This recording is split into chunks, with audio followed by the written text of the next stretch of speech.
City Councilwoman Ivy Taylor and Police Chief William McManus organized a community meeting in response to shootings that occurred in the Eastside. More than 200 residents voiced their concerns and offered suggestions on how to help stop the violence in the community. Some of the victims were gang members. The shooters were gang members. But they were not random shootings. They were targeted. And unfortunately, a lot of people got hurt. And unfortunately, one person died. Gang and drugs were involved in some of these. Drugs, some of them, gangs, all of them. 306 police officers were added, and we civilianized over 80 positions that were occupied by police officers carrying guns and wearing badges, put them back out on the street. So all told, we have 386 new police officers on the street since 2006. Let's narrow it down to the east side. So the resources on this side aren't necessarily lacking. We've increased it significantly in 3 years. We also have 19 police officers assigned to the SAFE unit. You all are familiar with those. And we have 9 property crimes investigators. Saturating this area from the 21st on, the other shootings occurred. We were sitting in the block. We were sitting in the block on Corliss when the last shooting occurred, and we arrested that person on the scene after a chase. We have some folks in these shootings who aren't talking. They know what happened. They saw who did it, but they're not talking. Even the people who got shot won't talk. And it makes it very, very difficult for us to develop suspects, to develop a case, to turn over to the DA. That's part of the problem that we face. Heck, I know that there might be somebody here tonight that you're afraid might be watching if you talk to the police.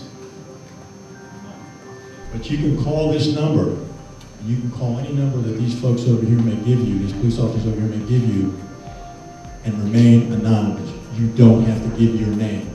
No one will call you back, no one will come and see you, no one will front you out that you call the police. But we need help. We need information to close these cases. When we don't have that information, it emboldens these people who are doing it. We can't allow that to happen. We need to stay strong as a community, and by the numbers in here tonight, we are doing just that. But we are all in this together, and we need to fix it together.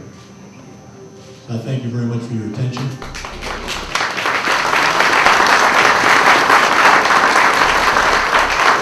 And again, you have my commitment that we will be here for you. Any help you need, please bring it to our attention, and we will be there for you.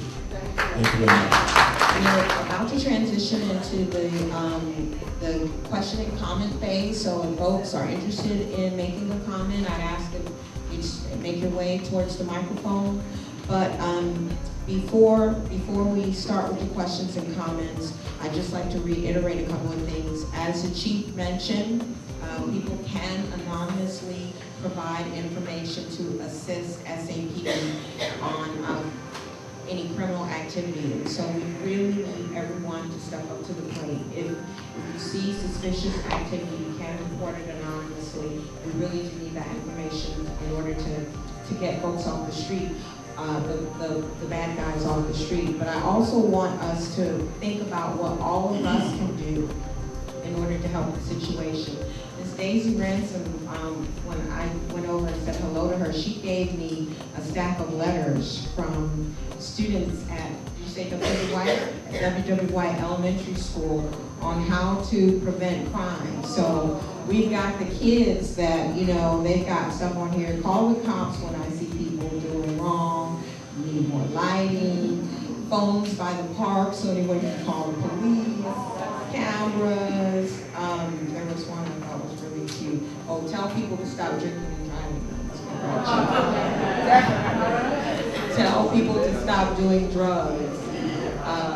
Tell all the people to stop selling guns. So I mean, our young people are engaged. We've got to be engaged. We've got to be engaged as a community. So at this point, we want to hear from you. Because there are so many people here, we'd like to hear from as many people as possible. We'd like to limit your question or your comment to 2 minutes. So rather than have to put me on the spot to ask you to please stop, can you try and make your question or comment to 2 minutes so that we can get around to as many people as possible, okay? Is this place where anything that you can't put anywhere else, you're going to dump it on the east side. And not only that, a lot of times the city perpetrators on things, and we try to reach people. And I tried to get the judge Reed. I called her, and she didn't answer. I said, community. Some of the things that we need to do is work as a community together and report. We need tougher laws on the firearms, because on New Year's Day, standing by the Christian radio station on time, we felt the shootings, okay, 49-7, whatever they are, 45s, 22s going up in the air to bring the New Year's in, and we felt them going back because bullets have no name. So we need to have tougher laws.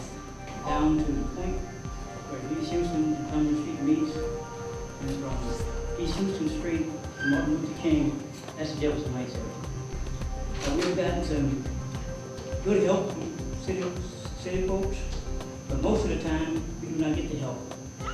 Charles English was the president of this association. Sad to say that he had to lose his brother to come to this point.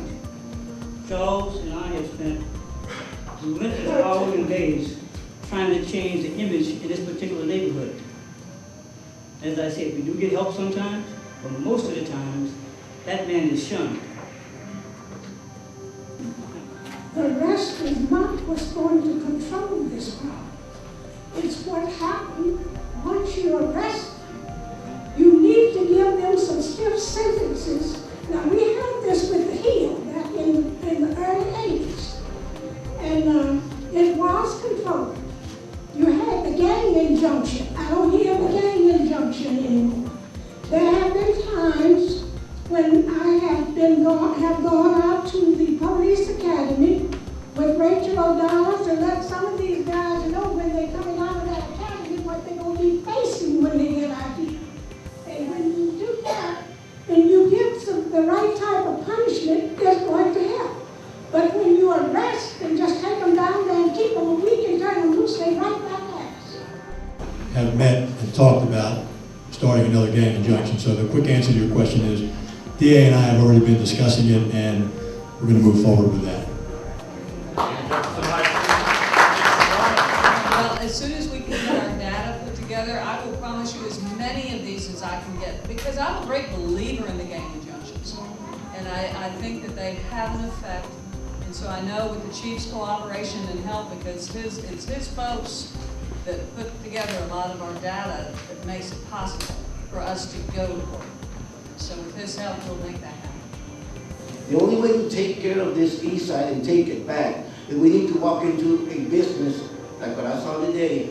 They have guys hanging around outside. If you ain't got no business paying your bill there, get out of the east side. If there's somebody driving by and is going to shoot you, you're going to make a gang sign, and it's all again back in the news. I thank the chief of police staff for bringing all this status and what you're doing, but the only way to do it is that we need to stand up and whatever you see, report it. I'm not afraid to report it. Kids, and we need, like I said, programs, some kind of non-profit organizations, you know. Growing up on the east side, I was part of the problem at the time, and now I want to be a part of the solution.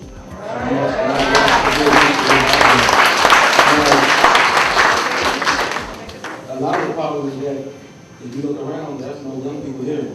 There's a couple, maybe a handful, but the reason why they don't want to come, they probably more scared than the older people are.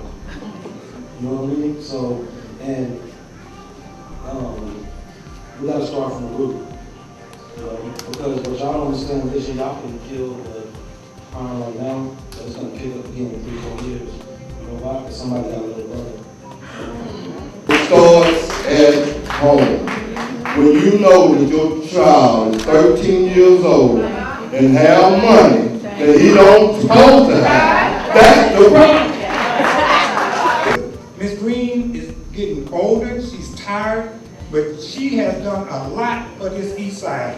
Tommy Atkinson has been a supporter of the east side for a long time. I've been knowing, you have also, you've done a tremendous job since you've been in office. I commend you for it. You have done a great job. But you know what? Everybody that's in here that live on the east side, it's time to step up. It's time for us to step up as East Siders. You wouldn't have people on crack if they didn't get a job. Jobs will solve a lot of this. It's an economic problem. You're going to have to look at that. All this other stuff, now what you going to do? You come over here and more police community? That means when I walk down the street, I got to have them pull me over. Where's your ID? Well, what's your probable cause, officer? What law have I broken? I don't want police state. You don't need that. Like I say, basically, you just need to spread the word. I don't want my I wouldn't have tolerate. There should be some support from the various agencies. I call them ministries of our city. And so we say to you, next year, if you have a meeting, you can have it. The role for everyone to play, okay? Now, we may have differences of opinion on what's most important. Some people feel like it's about jobs and it's about economic development. Some people feel like it's about teaching kids to read. Some people feel like it's about, getting the crack houses out or vacant lots or whatever. There's something for all of us to do, okay? There's no one magic solution. We all need to roll up our sleeves and figure out what it is that we're going to do. And if you as an individual feel passionate, but you don't know how to do whatever it is you're passionate about, get connected with someone who can help you, okay? There's plenty, as a starting point, you can get involved with your neighborhood association. Someone said it earlier, Ms. Green has been out here for how many years? Can we let her sit down? Can some of the younger people start to pick up the mantle and get involved in your neighborhood association? Go to the meetings, take your kids to the meeting, okay? People say, oh, I'm not kids. Take your kids to the meeting. Get involved in your neighborhood association. Get involved in your church ministry.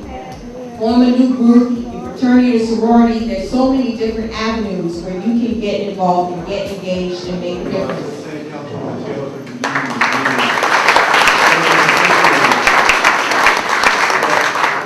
I think a lot has already been said, but I would just say that the last time that Councilwoman Taylor and I were together here on the east side was just a few days ago at the Yellow Austin Center to announce that $24 million was going to be invested in the east side community for our young people so that they can get a great start on their education.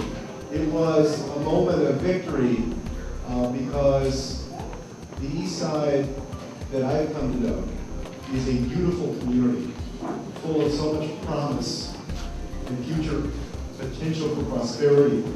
And every time I come to the east side, I see more and more great things happening here. And so it is with a lot of sadness that I'm here tonight. But I want you to know that we hear you very loudly and clearly, that all of us have a role to play in ensuring that things get better on the east side. That everybody has something that they can do. And I want to thank you, because by being here, you are being part of the solution to making things better. And so whether it's making investments in people, in youth resources, or in simple but powerful things like street lighting, and little things that make a difference in neighborhoods, or ensuring that we're as responsive as possible. And I think that our police are doing a good job in being responsive. I want you to know that we understand that and we will do it on our part. And we thank you very much for doing your part as well.